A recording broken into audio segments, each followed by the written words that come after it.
outgoing 1 itu sebelah kanannya ya. Ya, hitungnya dari sebelah kanan ya. Jadi incoming, outgoing 2, outgoing 1. Ya, karena ini aturan pemasangannya kayak gitu. Ya. Jadi outgoing 1-nya di sana, outgoing 2, incoming. Nah, outgoing 1 yang ini ada tulisannya 41. Ya.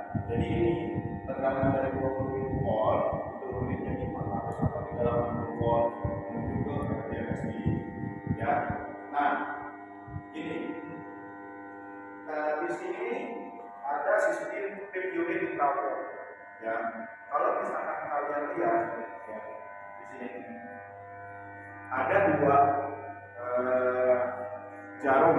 Ya, jarum yang hitam ini suhu trafo, ya suhu oli trafo ini yang aktual yang sekarang ya, terjadi ini loh suhunya.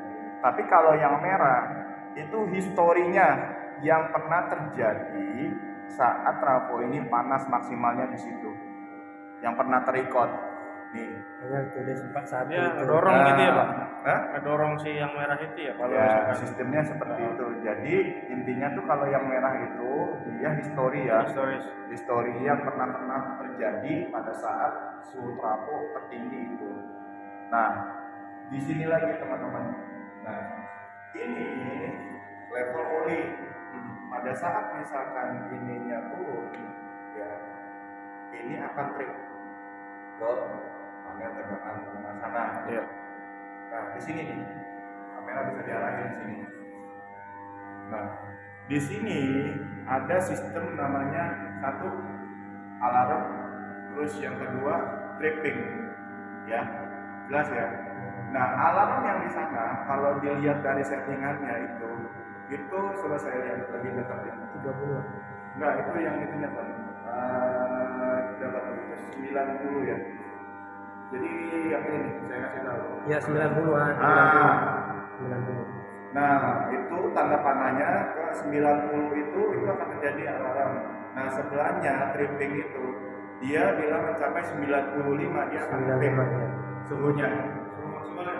Suhu maksimal dari trafo itu dia akan trip. Kelihatan ini. Ya, nah itu ya. Jadi temperatur dari oli trafo itu. Jadi alarm dia akan menjadi alarm di sana, ya. Nah, kalau bisa trip, dia bisa suhu di 95 dia akan trip. Itu settingannya di sana. Ya, settingannya udah standar di sana. Oke.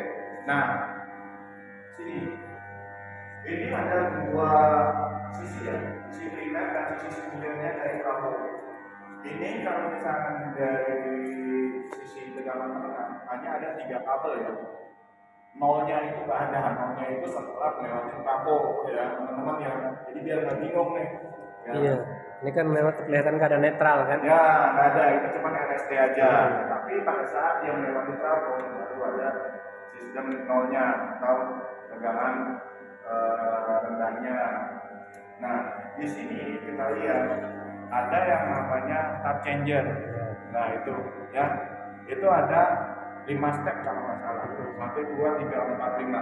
Nah ini bisa Kita dilihat. baru di step 2 ya. Nah ini step 2. Jadi gini, ini bisa dilihat teman-teman template-nya biar tahu cara membacanya.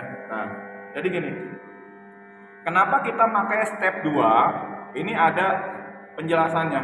Nah, ini ya, ini step 2 bila suplai tegangan dari PLN suplainya itu 20.500 volt atau 20,5 kP.